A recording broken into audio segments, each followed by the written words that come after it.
What's up, everybody? Welcome to Cane's Insight Daily Podcast, powered by Anajar and Levine Accident Attorneys. We're here at the light, as you can see in the background. Baseball season, February 14th, Valentine's Day. Get your tickets if you haven't already. It's that time of year, man. We'll be talking football. Obviously, this is a huge day for the football program. Miami has its new defensive tackles coach, familiar name, Damione Lewis. We'll talk all about that and more, man. It's a fun time of the year. I know football is winding down, but baseball is in the air, and football really never stops, as we'll talk about today. First off, some folks that won't stop working for you. That is Anajar and Levine Accident Attorneys. If you or someone you care about has been injured in an accident, you could be entitled to significant compensation. Dial 1-800-747-FREE, 1-800-747-3733. Take back control of your life with Anajar and Levine. What's up? I'm here. Hop in. Hey, you got a little startled there when you realized I was right next to you. You didn't have to say hop in. I know, man. It's we're adjusting out here, but no place we'd rather be. We did media day for Canes baseball. A lot of excitement. Over 30 new players. So I understand people are frustrated by last year, losing season. A lot of people upset. Used to see a lot of victories here at the light. New team, new opportunity to show what they got. So excited to see what they can do. Yeah, without a doubt. But of course, everyone is talking about the big news today, and that's the hire of Damon Lewis. Yeah, so Damon Lewis, this is a name that Canes fans have been familiar with since the mid-'90s. I remember I was like barely even not even a teen yet, but my dad was really into recruiting. Used to get those newsletters, like the actual physical paper sent, and he told me Miami had signed the #1 defensive lineman in the country, out of Texas, which was Damon Lewis. Ended up playing a lot as a true freshman and really came into his own as a senior, became a first-round draft pick on that 2000 Miami defensive line. Always a really smart player, super quick, 3-technique defensive tackle. Not undersized, good size, but really a penetrating type of defensive tackle. Ends up going to the NFL, plays with the Rams, the Carolina Panthers. I believe he was on their Super Bowl team. Finished up with the Texans. Went to FIU for a little bit as a coach. Then goes to Seattle for 4 years. Colorado this year. And at Colorado, I believe he was an analyst first, then he was the defensive line coach. And if you look at what Colorado did, we all remember the first year of Deion, the trenches were abysmal. The biggest change from Deion's first year to this year is the improvement in the trenches, particularly the defensive line, going to 9th in sack percentage, top 10 in sack percentage. That's the amount of dropbacks that result in sacks. The rush defense went from the 90s to the 30s to the yards per carry. So just a total overhaul of that defensive line, coaching alongside another Kane, Warren Sapp. But Miami goes there to get Damon Lewis, brings him here to coach alongside Jason Taylor. He will be the defensive tackles coach, which is the position he played here. Jason Taylor will be the defensive ends coach. 2 NFL players, 2 guys. This guy played 10 years himself, so he's a true NFL vet, started on a Super Bowl team, ton of playing experience, but you also have coaching experience. And to me, the most important, yes, he's a former Cane, but proven track record, maybe not the longest track record in college, did coach in the pros, but proven ability to turn around a unit, which he did with Colorado this year. Yeah, and with this hire, obviously a guy who has NFL background, was with the Seahawks, worked with Clint Hurt, kind of hand in hand with the defensive lines. I talked to someone with the Seahawks earlier, and he was one who texted me. He said really happy for this guy. So seems like he left a good impression on the building there in Seattle as well in his time in the league. And doing what he did with not having the most size right at Colorado, I think was very impressive. The Texas ties in terms of recruiting. You now have 2 hires here in this cycle with him and Zach Etheridge at defensive backs, who have their Texas ties. And that's an area that Miami, even though some of their best players were from Texas this last year, you ideally would like to have some guys who have pipelines there. I think this does some good work in doing just that. And, I think the Miami ties are big. We've kind of hinted. I don't think either of us knew it was going to be Damon Lewis. This wasn't something we were hiding from you guys, but we did know there was going to be another hire at defensive line, which we've talked about. And I said it the other day. You're replacing Joe Salavea, who's at Arizona now. And look, when Joe came in here, he had the whole D line. So they took that role from him a little bit, right? And him and then Devin Santana, who's now is coaching defensive tackles at FAU. So you're losing two guys who worked with that unit, and you needed to replace him with two guys like that who were so hands-on, with a guy with a ton of experience and who had a real resume and track record. And I think Damon Lewis is just that. Yeah, question here from Rob. Like the hire, how is he as a recruiter? I mean, we'll find out. I know that when you watch some of the videos coming out of Colorado, and there's a ton of them because it's the social media capital of college football, right? You see inspirational speeches, that kind of thing, all over his, the social media that he's giving. Warren Sapp's in the background kind of giving the amens, but he's leading the charge. A very commanding presence. Colorado had a very, very good recruiting class this year, including on the defensive line. I believe they flipped a defensive lineman from Ohio State. So Colorado has done a nice job high school recruiting, and that's with, Deion Sanders being rumored to maybe go to the Cowboys. Of course, he did not. But this is something that has been building and been building and been building. I think the timing just made sense. Pete's pulling up last year's commitment list, but I know, for example, you look at some of the guys that they pulled from Ohio State. Let me see here. Let's see their commits. Let's get you the names here. So London Merritt from IMG, which of course the school Miami recruits heavily, 6'2.5", 250 pounds, 4-star player, 90 overall ranking, commits to Colorado. So he's involved there. You also have Christian Hudson, big player from Daytona Beach mainland. That's a program that Miami's been dying to get into, between Leonard Williams and LJ McCray. Lost a lot of guys. There's a highly ranked player, a borderline 4-star, makes the move to Boulder. So they got two big time guys. Alexander McPherson from IMG, again, another IMG guy. Their schools Miami recruits, commits on the defensive line. So look at the defensive line recruits, positions where Miami really, really wants to do some damage, schools where Miami wants to do some damage. And that's a good sign. You can get those guys to go all the way to Boulder, have a lot easier job getting to go down south to Coral Gables. And Jaheim Otis, who was the number 1 D tackle in the portal. I remember, because obviously we do the group chat sports stuff, and he mentioned Damon Lewis when he committed. So Jaheim Otis, who came over from Alabama, 6'5", 340, like he was one of the top D tackles in the portal. And from what I remember, Lewis played a big role in that. Yeah, and look, Texas, I know people have been saying we want to get into Texas.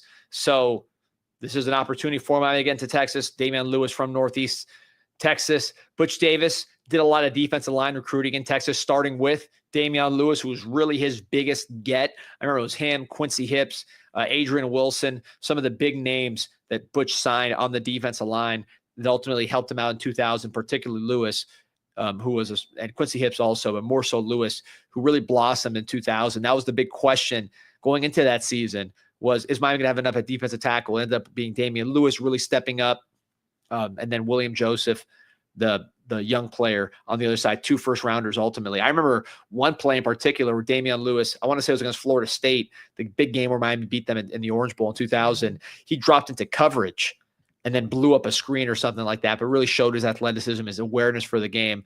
So he was never like a bull in the china shop type player who's just like 6'5", 340 pounds. He was always athletic and quick and strong, but very much a cerebral player, a guy that got better and better and better. So I'm not surprised that he became a coach after a very long and productive NFL career. Yeah, and I think sometimes coaches, their recruiting abilities sometimes kind of get unlocked at certain places. Not that he wasn't a good recruiter at Colorado. We kind of just went through it. But I think at Miami, he becomes even more dangerous, because it's easier to say, I played here. I became a first-round pick. I became number 12 pick of the draft out of this school. I'm going to show you how I did it. And I think that has a pretty impactful meaning on players and recruits and families when you can have that discussion with them. Obviously, Jason Taylor, Hall of Famer, he's doing the same thing, saying, look, I'm going to show you how I did it. But now you have someone with the defensive tackles who can do that as well. And look, Joe Salavea, who is at Arizona now, played in the league, right? So it's not like he wasn't a former pro and couldn't draw on past experience. But again, the fact that he is a Miami Hurricane and is coming now down here, leaving a staff with Deion that they've continued to as much as Canes fans, we try to say that we don't want to pay attention to what's going on over there, that it's not going to impact Miami. we understand every year it's taken positive steps. So he's leaving what they've done over there and built over there and showing that, look, I believe in what Mario's building at my school. I know what it's supposed to look like, and I like what they're doing right now. And I think I can help build towards that. So. Yeah, I think experience for Lewis in terms of recruiting is that he was, like I said, the top, if I recall correctly, the #1 defensive line recruit in the country. There was no 247 or rivals back then, but the prep star, all that stuff. He was #1 in the country or close to it. So he's used to people wanting him and dining him, and ultimately chose to go from Texas to Miami. But he's familiar with what that process is like. So if you're recruiting elite blue chip defensive tackles, which is what I think you need if you want to compete with the top programs, that's not a position you can kind of get by with smoke and mirrors. You got to get those guys out of high school, elite body types, elite athleticism, big money, expensive recruits like the Justin Scotts. So he knows how to connect. Hopefully, we don't know this for sure, but you hope that he knows how to connect with those guys because he's been in that seat, been wine and dined, and made a good decision for himself coming to Miami because he ended up going first round, top 15, and playing 10 years in the NFL. Yeah, I want to see what the Colorado board thinks of the move here, because that the fans outgoing always have an interesting. They're already speculating that Warren Sapp slides into his spot, but they're not happy about it. Yeah, a lot of expletives here. Yeah, oof, this hurts. Someone else just said, assuming Sapp will slide in. And we'll see how good of a coach he actually is. Frustrating departure, in particular, because it's a horizontal move. But speaks, and this is what we talked about earlier, this is a Colorado fan, speaks to the success of the defensive line, particularly the pass rush, that the edge and D-line coaches were both poached. And that's what I mentioned earlier. To go to the top 10 in sack percentage from the 60s, or where you were last year, I mean, it was a monumental jump in the pass rush, and that's really why Colorado had the jump they did. And of course, their two best players, elite players, Shedeur Sanders and Travis Hunter, but they had those guys the first year. It was the improved defensive line. And this was Damon Lewis's first year at Colorado as the top D-line coach that spearheaded that revival on that side of the ball and allowed the team to go to a new level. So look, it's not just, hey, which former Cane do we want to hire? It's somebody who has made an impact and checks a lot of boxes, including Power 4 coaching success at the position we're bringing him in for. Just continuing to read the boards here a little bit from the Colorado standpoint on Damon Lewis's departure. One guy, after one guy said it was a lateral move, someone else says, wouldn't say it's a lateral move. Miami's name is far bigger than ours, and he played for the Canes. Someone else says, really hate to see Lewis go. Another guy said, another good position coach leaving for a lateral move, bummer. D-Lou's a very good D-line coach, and we would love for him to stay. So someone says this one hurts. So man, we read these boards a lot, and never really an overwhelming response one way or the other. There's always, unless it's someone who's really, really bad. Obviously, everyone wants them gone. But yeah, I thought that was pretty interesting. Yeah, always a good sign. New King God saying another day has passed and still no lawsuit from Wisconsin. Laughing, they're talking about his tampering. I mean, if you recall, we told you on the Canes Insight podcast that there was no legal leg to stand on. I mean, it was complete nonsense. All that stuff about huffing and puffing really meant nothing. The only thing that really mattered was that maybe the Big Ten might be a little less friendly towards UM, but at the end of the day, the networks control the conferences. So that doesn't even matter. Let me tell you something. How happy is Xavier Lucas right now? Look right behind us today, 80 and sunny in Coral Gables. It is 18 degrees in Madison. I don't know if you guys can see that. It's 18 degrees in Madison, Wisconsin right now. Yeah, Colorado's probably pretty cold too, but that's actually nice. So I can't fault him. I'm just going to go to Colorado here. Also, Xavier Lucas. No, I know. I'm saying they're looking at Damon Lewis, but yeah, Xavier Lucas is happy as can be. You saw the picture of him with the big smile on his face right there on Green Tree back there. So no, this is the place to be. You're hearing the workouts are going well. I mentioned in the bank some names are doing well, but really, if you look at the defensive tackle room, Justin Scott, same basically what Damon Lewis was 30 years ago is where Justin Scott is right now. You talk about a guy like Artavius Jones, physical freak, needs to take that next step. Ahmad Moten trying to get to that level as defensive tackle after having I wouldn't say a breakout year, but a very, very productive, promising sophomore year right, to jump, or sorry, junior year, right, to jump to that next level. These defensive tackles really have a lot to show, but a lot to gain. You lose a Simeon Barrow as an all-ACC player. You really don't want it to go and get another Simeon Barrow after the spring session. That was an expensive get. It worked out. He was all-ACC first team, but you'd rather not do that again.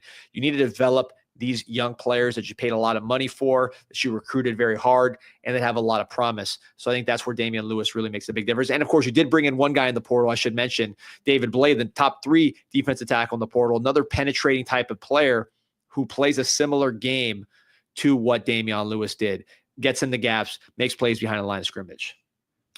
D, we were talking about this right before we went on the show, and question here from CP. Any word on the O-line crystal balled by On3 to Miami? Yes, I'll pull up the story here, but we covered him pretty recently, and this is, to me, one of the best prospects on our board. Absolutely love him. From Ohio, Ben Congdon. Let me pull it up here. This was an article from Steve Wilfong putting in a crystal ball for Ben Congdon. This is an Ohio native, recruited by Penn State heavily. Still a 3-star, which is absolutely insane to me. So I'm pulling up the article right here, guys. So this is Ben Congdon from Tuscarawas Valley in Ohio, Mineral City. This is quickly becoming, I'm just quoting 247, or sorry, on 3, quickly becoming one of the most coveted players at the point of attack in the Midwest and perhaps the country. 6'8", 285 pounds, 25 scholarships, but one is emerging, and that is Miami. He's going to visit in spring. He already visited in January, so the campus was amazing. Loved talking with Mirabal and all that. Penn State, Missouri, Arkansas, Florida, Florida State. Wrapping up his wrestling season. If you know Ohio, Midwest wrestling, it is absolutely elite. And guys, we broke this guy down in a prior show, but might as well revisit him now with this crystal ball. Probably one of my favorite offensive line prospects that I have seen in recent memory. I'm not surprised that he's blowing up now.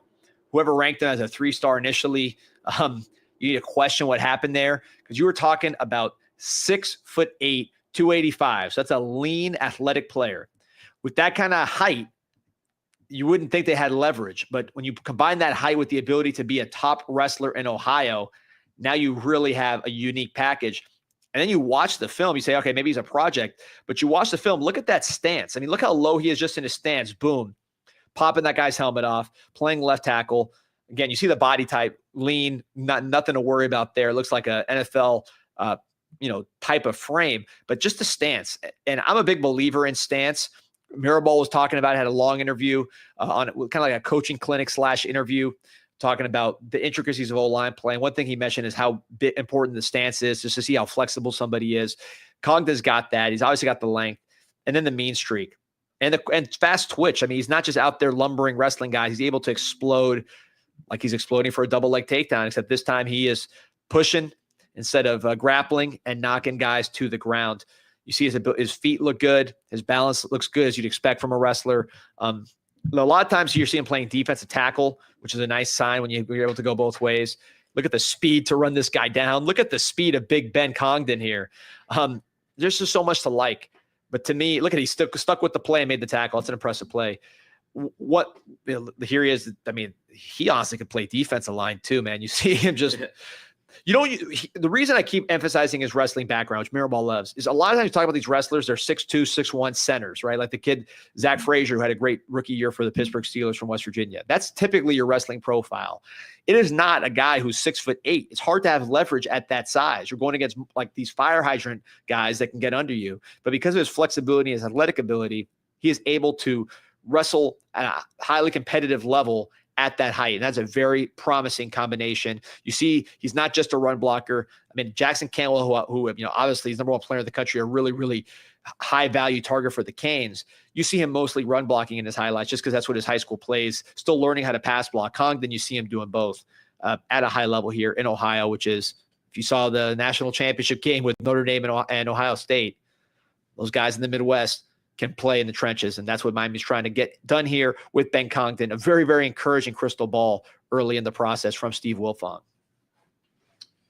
Let's see what we got here. Look at that. Hassan saying, D, Money missed you on last night's show, but Pete held it down. He absolutely did. Guys, you know what? I told D this morning, I completely forgot forgot to tell a story about Jason Lopez, who we did the show on last night. Like, the first time I ever saw that kid. Well, explain a little background on the kid. Well, that's what I'm doing right now. Yeah, let's say about who he is. Jason Lopez, the wide receiver from Chaminade, did the prospect spotlight on him last night. 2 Sports star Chris Stock just had a video and, a nice write-up on Inside the U about him and his recruitment. Doesn't look like at this point Miami has recruited him for basketball, but he seems like a priority target for football wide receiver. But the first time I saw this kid, he was like in 8th or 9th grade playing. I saw him on Instagram. If people are in Miami, you're on Instagram, you've seen the rec league court side, right? It's like a 4-on-4. It's a full court, but it's like a condensed court. So like it's not really like as wide open. And these are grown men who are they're playing physical, sometimes not the most skilled, but like these are grown men who are going out there like playing pretty physical ball. And this was an 8th or 9th grader in Jason Lopez, who was absolutely, killing these dudes on the court. And again, grown men that he was playing against. I have to find the clip. This is like when he was 8th or 9th grade, but I was like, that dude's a dog. As soon as I saw him, that was the first time I ever saw him. Shout out to my boy Fui at courtside. I used to go to the games in the Orange Bowl with him, man. There you go. Jason Lopez from 8th grade balling. Love to add him to Canes hoops and Canes football. Major target. Another guy to keep an eye on as recruiting really starts to ramp up. Going to talk about my friends here at Islas Canarias. It's funny, right when we start posting about players or just getting on the podcast, the people in the comments talk more about Islas Canarias than we do. Look at JR Godfather here. Only thing about this hire that's better is if I can get some croquetas from Islas Canarias Fuego. So want to tell you about some new specials. Valentine's Day, Friday.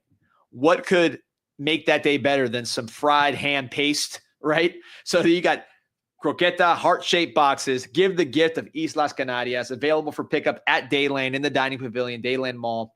Limited quantities. To pre-order, you can call 786-580-3168, 786-580-3168. Give the gift of croquetas right there. Give the gift of Islas Canarias. They got all 7 flavors. You will, you might have some success with that gift if they don't fall asleep after eating them. Also, introducing some new menu items. Crema de malanga, chicken soup, loaded fries, yuca bites, my favorite. And camarones enchiladas. It's a shrimp right there you see in the bottom right. So some incredible flavors at Islas Canarias Express in the Dayland Dining Pavilion. Do not miss it. Plus, Thursday and Friday. So Valentine's Day Eve and Valentine's Day. Islas is teaming up with House of Lilac, the best flowers in Miami. They're not a sponsor, but I know that to be the case. For some Valentine's Day collaboration, the flowers, the heart-shaped croquetas, the whole thing. So take care of your last-minute Valentine's Day shopping here on the Islas Canarias Express website. We were just here at the light for Canes Baseball Media Day, and the new voice of the Marlins said he was headed to Islas Canarias Express after this. Yeah, shout out Kyle Seeloff, new voice of the Marlins. Cane, great. I guess the face of the Marlins now too, because he was the voice. He was on the radio. Right. He's on TV now. So one of the only recognizable faces, but I'll be there opening weekend like a maniac. One of the last few Marlins fans going hard. But yeah, man, this Damon Lewis thing, I think worked out as well as you could. You go and look at the staff and how it landed. You bring back Jason Taylor, I think everybody wanted to bring back for a million reasons. You add Damione Lewis, who's similar credibility, but has succeeded already at the college level. You heard the comments from Colorado fans. They're sad to see him go. He's not a Colorado alum. They just know he's a good coach, and they know their defensive line made huge strides with his first year as a coach. Moved to linebackers, Heatherman, one of the top defensive coordinators, young defensive coordinators in the country, top 10 defense in Minnesota. I think everybody's pretty pleased with that resume and how that might fit here. You go to the secondary, Zach Etheridge was one of the most up-and-coming, renowned defensive backs coaches in the country. With him, leaving Auburn was not really a football thing and nothing that's going to impact him here in Miami. So that was a huge pickup. The reviews on him are absolutely outstanding. You had Terry Jefferson to the room as a guy who had a lot of success at Jacksonville State, local kid, Booker T. Washington. So defensively, I think you've got to be happy with the moves on paper because you're getting guys that have produced at their previous stops. At least their players have produced, who seem to have some juice for recruiting and who are not coming from the same, how do we say? It's not like they're just off the rack, right? These are different guys with different ideas, and you just hope they can get on the same page, because that's really the most important thing for a coaching staff, is everybody being on the same page. Yeah, but if you're Jason Taylor, obviously I'm sure there's going to be some different coaching methods, but if you're Jason Taylor, you can, you probably are believing in what this guy's saying. And if you're, Damion Lewis, as opposed to some guy who didn't play and, has been a lifetime coach who's worked himself up the ladder, right? It does make a little bit of a difference. Well, absolutely. This is a unique group, man. Young, hungry. Jason Taylor, like you mentioned, he's been around, so he knows what to expect. I'm excited. Austrian Empire saying that my Spanish pronunciation has significantly improved. I mean, I speak Spanish. I only use the non-regional diction on TV here. They teach you that in journalism school at University of Miami. Say it again. Like the non-regional, like the little, the accent that you can't have a regional accent when you go on TV. I took TV performance class, but I don't remember that lesson. Shout out to my professor Craig Stevens, man. Someone's asking, where's the staff rate in the ACC to everybody? I mean, look, Shannon Dawson had the best offense in the country, so you got to rate him pretty high. Heatherman had a top 10 defensive in the country last year, so we'll see how it can translate to Miami, but you got to rate him pretty high. I mean, this is just the stats. Clemson's hire of Tom Allen's that's a pretty big one. Yeah, and Riley's starting to find his footing, Garrett Riley with Klubnik. So Clemson's got a pretty good staff. You can't really say too much about them. But look, again, number 1 offense in the country. We bring back the offensive coordinator. Top 10 defense in the country. We add the defensive coordinator. It's not that simple. There's chemistry to it. We saw when we had that all-star staff Mario's first year, and it just didn't click. So there's more to it than just this guy did this there, this guy did this there. It's a new season. It's a new staff, new players. We'll have to see how it all fits together. But these are not bargain basement coaches. I'm sure they weren't cheap. But, these are names that you see the vision when you look at their background and some of the things that they've done. Ghost and Yvonne asking, is the staff complete? I think so from the big pieces, but I will confirm that. That's one that because Terry Jefferson and maybe you bring in a safeties coach, a true safeties coach. I'll dig into that. CP asking, any comments on Emory Williams' latest Instagram post? Could we see him transfer out during spring? I mean, look, obviously, let me see if I can pull it up here. I wouldn't have expected the kid to be too happy, but on the same token, I also wouldn't expect him to stay around after this. Yeah, so while Pete pulls up the post, just in general, quarterbacks want to play. That's why you see all the top quarterbacks this year in the draft are from the portal, whether it's Cam Ward, Shedeur Sanders, Jackson Dart, Quinn Ewers, Kyle McCord. They're all portal guys. So that's kind of what it is at that position right now. It's very hard to see someone stay all the way through because everybody wants to play. Emory's not going to start this year if Carson Beck is right. So I'm sure he's not stupid. His family's not stupid. They understand that. So he's someone that could be looking to get reps in spring, get film in spring, and then transfer to a better opportunity. And I think I want you to give his, because he put it in in a different language here. So you want to give translation? No, I know that, but I was going to see if you could give us a pronunciation. That I know how to do that. I am a ham sandwich. I don't understand, but I have to work. You didn't see this post? This is what we're talking about. Yeah, no, I didn't know it was in German. I didn't know it was in German. I saw a different one. Well, yeah, I kind of wanted the pronunciation, but I guess we're not going to get it. The German pronunciation. But yeah, I mean, look, I don't expect the kid to be too happy. But at the same time, he's got a spring now to go do something. So yeah. See. Yeah. By the way, so you guys see behind us, it is baseball season. We're going to be doing a lot of baseball related content leading up to Valentine's Day. So if you want to make it out to the light, recommend you do. First, quick break. We're going to talk some more football after the break. I want to talk about some of the best friends that Canes baseball has in Sala Astorita and Cox. This episode of the Canes Insight Podcast is brought to you by our friends at Sala Astorita and Cox, a boutique law firm focusing on securities regulatory matters, broker-dealer and investment advisor regulation, white-collar criminal defense, complex commercial litigation, and securities arbitration and litigation. The firm aggressively represents clients throughout the nation.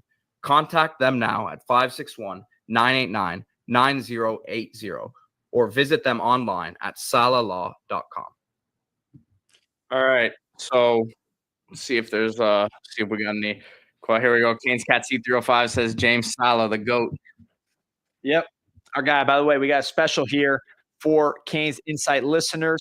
Love is in the air, and so is baseball season. Celebrate Valentine's Day with Miami Hurricanes baseball as they take the field for opening night at Alex Rodriguez Park at Mark Life Field. Rushing the A-Rod box right now.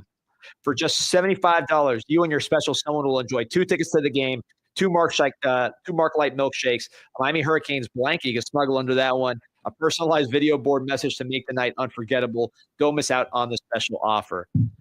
So go to MiamiHurricanes.com/Valentine. Once again, MiamiHurricanes.com/Valentine to secure your Valentine's Day package. Now, I'm gonna have to get the blanket. My wife finally said I could go to the game, or we could go to the game. I don't know what prompted it, but I mean, she was testing me. Valentine's Day is Friday. I should know that, but it's Friday, right? Yeah, you need that blanket. Yeah, well, what I was gonna say is that's the worst night to go out for Valentine's Day. Anyways, the night itself. So get the heart-shaped box from Islas Cuban food and go to the college baseball game. Cuban food and college baseball is what Valentine's Day is all about. All that French stuff that they tell you about in the movies is just to sell. That's not real. So, but really about this team, the baseball team. We'll have much more baseball podcast in the future.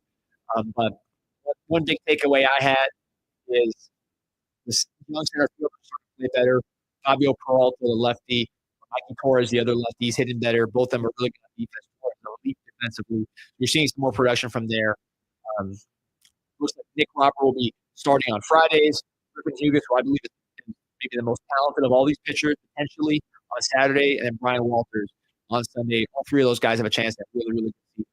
We're going to talk today. All really, really good young men. So excited to see those guys work this weekend. Yeah, not a doubt, man. Baseball season, the light, always a great time out here.